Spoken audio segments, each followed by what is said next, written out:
Welcome back. If you have ever felt like you lost the real you somewhere inside the chaos of a high conflict, emotionally abusive, and narcissistic relationship, you are not alone. Today, we are continuing our journey through the Narc-Proof Mom Healing Deck.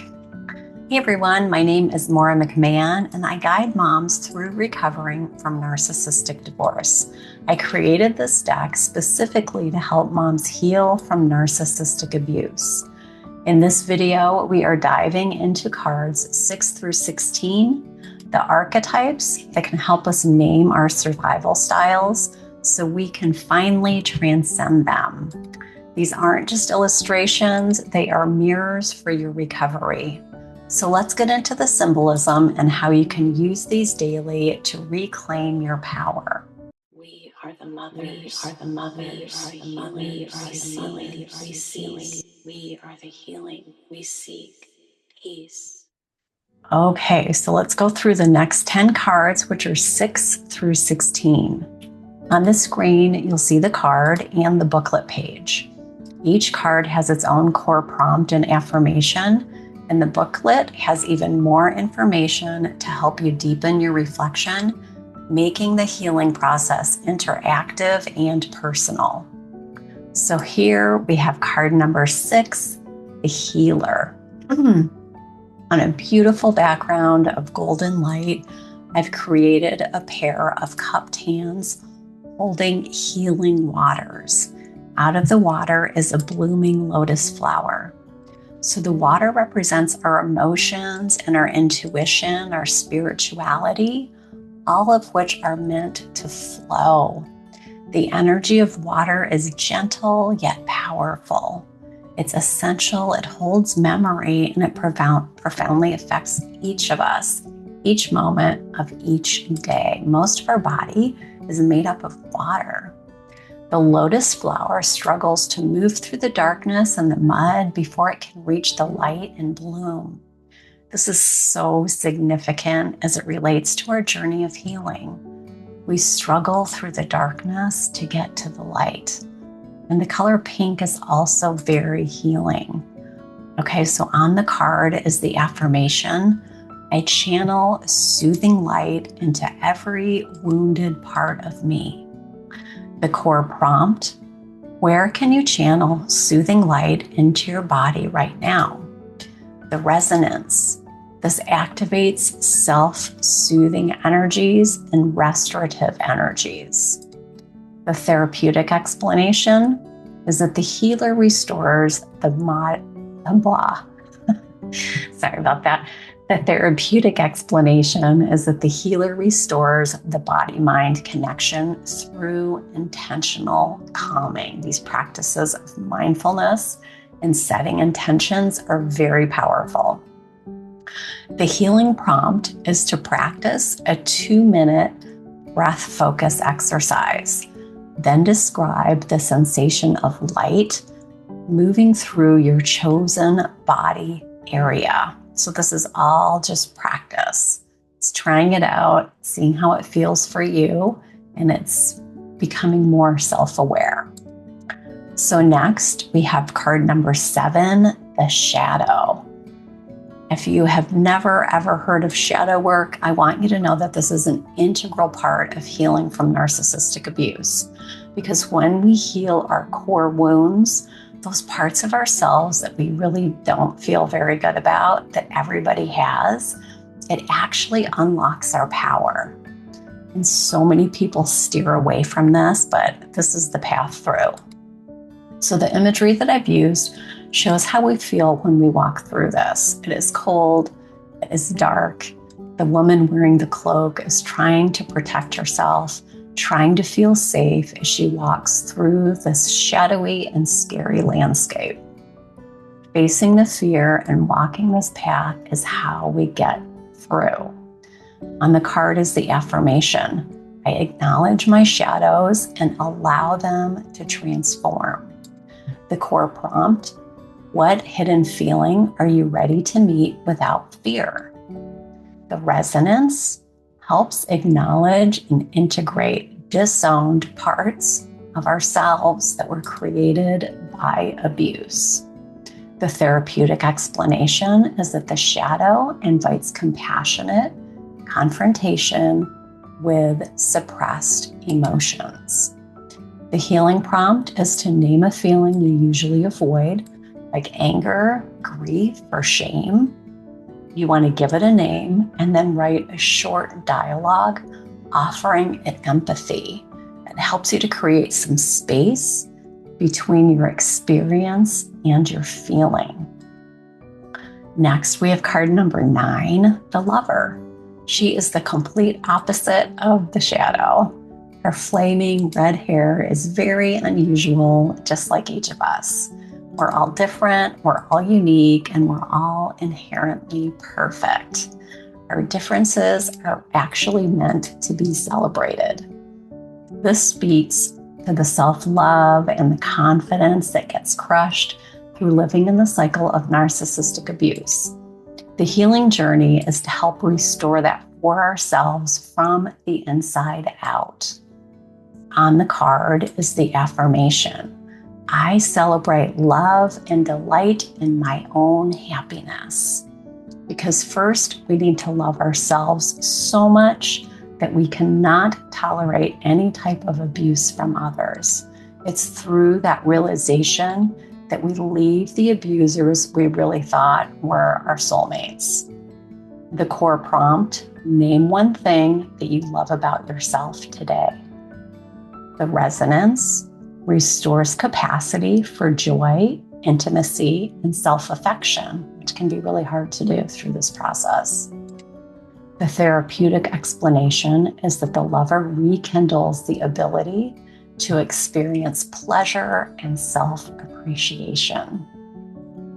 The healing prompt is to create a love list of 5 personal qualities or actions that you cherish. Place it somewhere you can see it. When I was working through this, I used colored note cards, and on each card, I wrote something I love about myself. Then I strung them up, just like prayer flags, on the wall next to my bed. It was a constant reminder, and it really helped me move through this painful process. Okay, next we have number 9, the creator. So the creator helps you understand that even when you feel powerless, that act of creating something, anything, helps to restore you. And it's different for everybody. So singing, dancing, drawing, painting, gardening, cooking, whatever it is that feels inspiring or inviting to you, that's what will help you to move through this. So you just want to do it. Do the thing. Tapping into your imagination is tapping into that divine, intuitive, creative aspect of ourselves. We all have the ability. On the card is the affirmation, I create beauty and new possibilities with every brush stroke. The core prompt, what small act of creation will you honor today? The resonance, it reignites creative agency that the narcissist suppressed. The therapeutic explanation, the creator reestablishes agency through tangible self-expression or just expression. The healing prompt is to spend 10 minutes of drawing, writing, or crafting something symbolic of your healing. Reflect on the feeling of making. It will really help you to restore your belief in yourself and your ability to create new things. Okay, next, we have number 10, the innocent. I absolutely love this card. It speaks to our inner child, the freedom, the innocence, the hope, and the curiosity, all of which gets squashed in abusive relationships. So be gentle with yourself on this one. It can bring up a lot of emotions, and that's okay. As you allow yourself to feel a little bit at a time, it's also going to help you release emotions. And that's exactly what healing is. We really do need to feel it to heal it. On the card is the affirmation, I release my hopes into the world with open arms. The core prompt is, what simple pleasure can you allow yourself right now? The resonance is that it reconnects with hope and the pure desire for safety. The therapeutic explanation, the innocent restores a sense of wonder and safety that abuse erodes. The healing prompt is to choose a childlike activity, listening to a favorite song, blowing bubbles, getting ice cream, whatever makes you feel uplifted, and just really cherish and savor that moment, noting any shift in mood. Just try to notice how you feel. Try to just be present with what it is and see if you can let yourself relax into enjoying it. Get out of your thinking head and into your heart. Next, we have card 11, the Magician. So we can process heavy, painful emotions and transmute them into our greatest strengths. We never go through anything we are not meant to overcome. So this card is reminding you of that. As we hold space and get curious about the emotion, then we can allow it to dissolve away. It feels like magic. And it's what so many of us were never taught, yet it's a very deep truth. So on this card is the affirmation: I transform my challenges into sources of power. The core prompt: what pain can you transmute into strength today? The resonance is that it empowers transformation of pain into personal power. The therapeutic explanation is that the Magician frames suffering as an alchemical material for growth. We are meant to shift and transform. We are not meant to stay stuck and suffering in these cycles. It's just not what we're meant to do, but you need to make the conscious decision to move through it and to really embody this and understand it. The healing prompt is to identify a recent painful episode. Write a strength statement describing the skill you gained from it.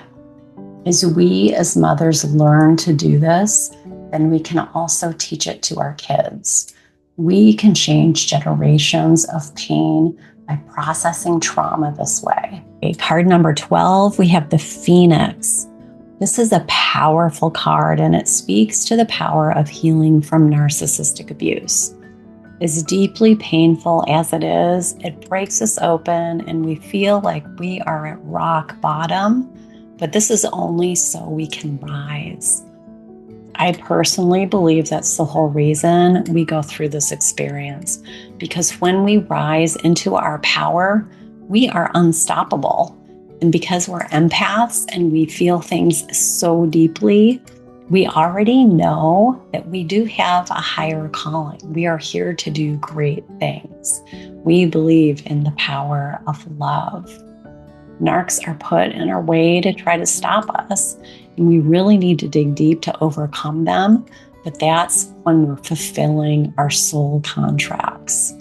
This journey of healing frees us up to do some truly amazing things. So on this card is the affirmation: from ash, I rise anew, stronger and brighter. The core prompt is: what part of you feels ready to rise anew? The resonance is that it symbolizes rebirth after the ashes of abuse. The therapeutic explanation is that the Phoenix marks the decisive moment of letting go and emerging.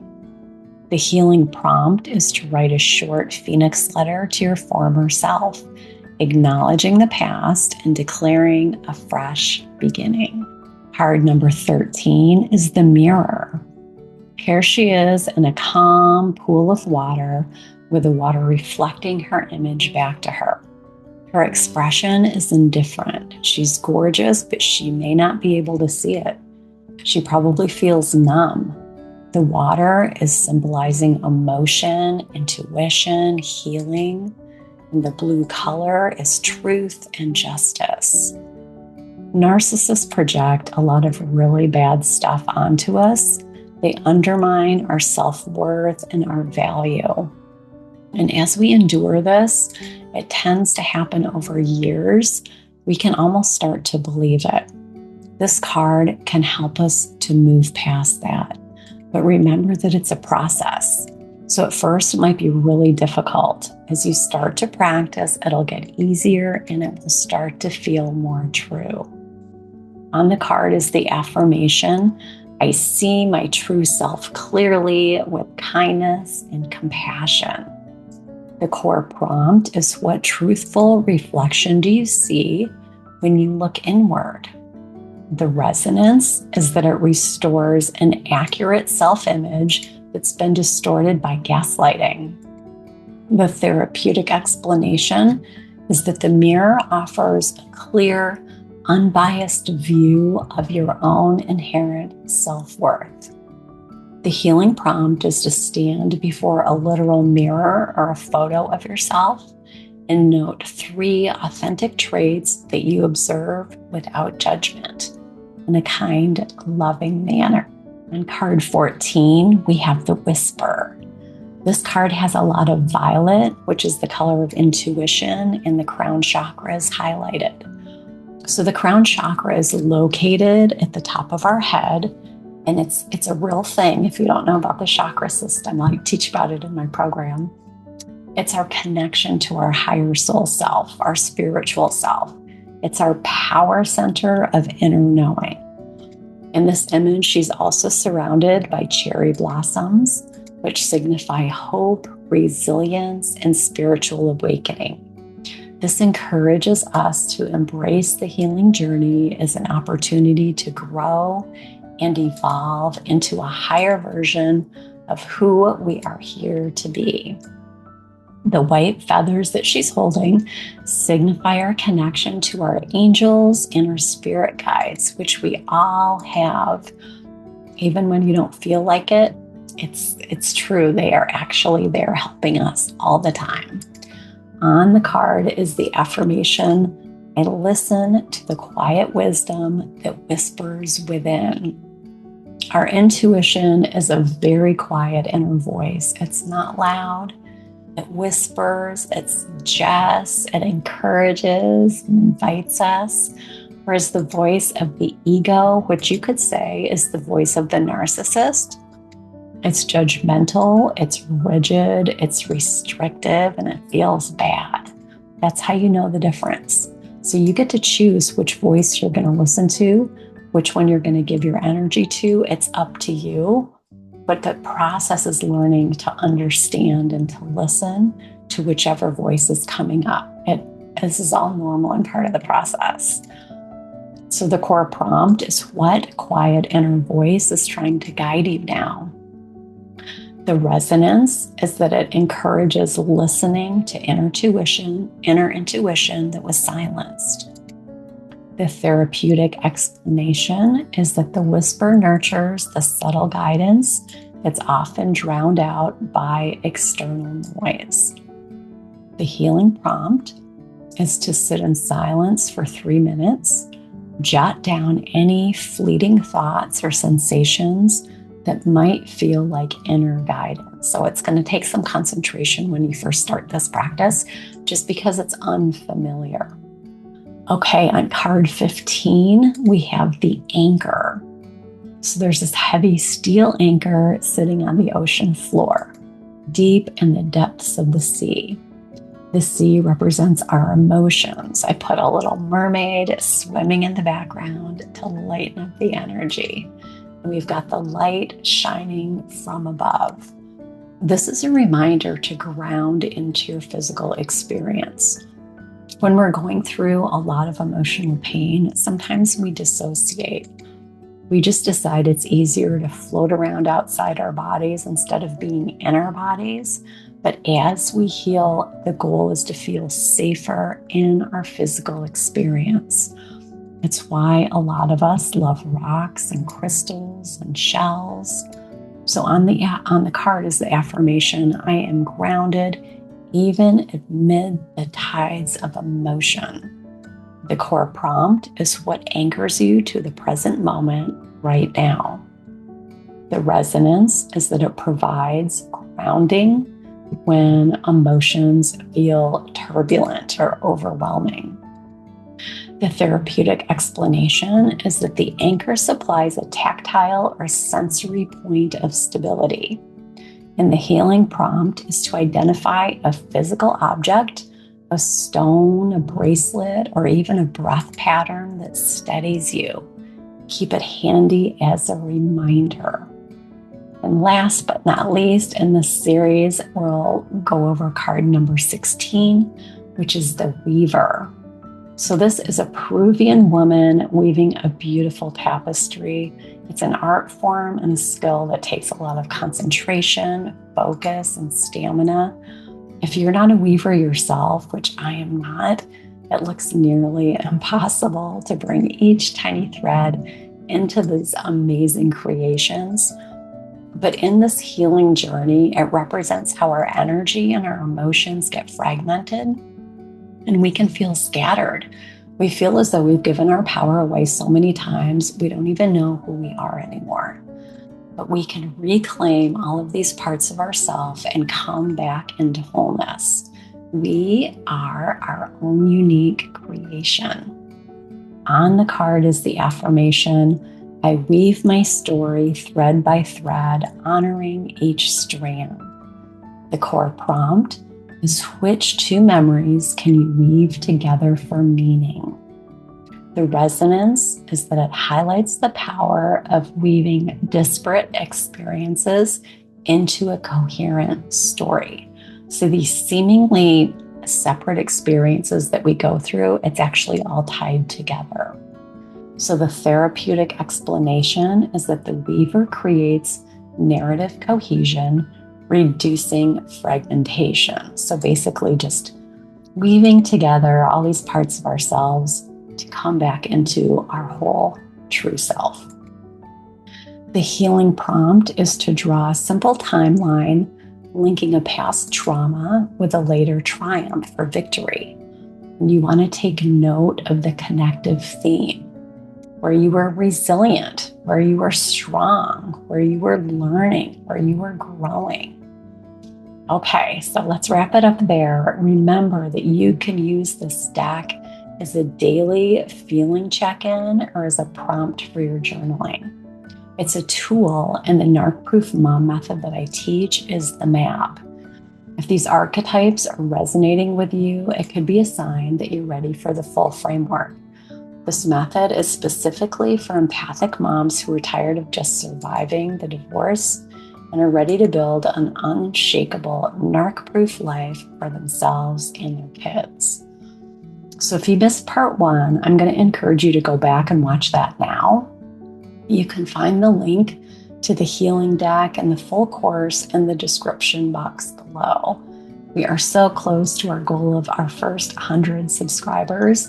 So if this resonated with you, I would so appreciate it if you hit the subscribe button and join our community of cycle breakers. You have got this. I'll see you in the next video where I'll be going through the next set of cards, 17 through 27.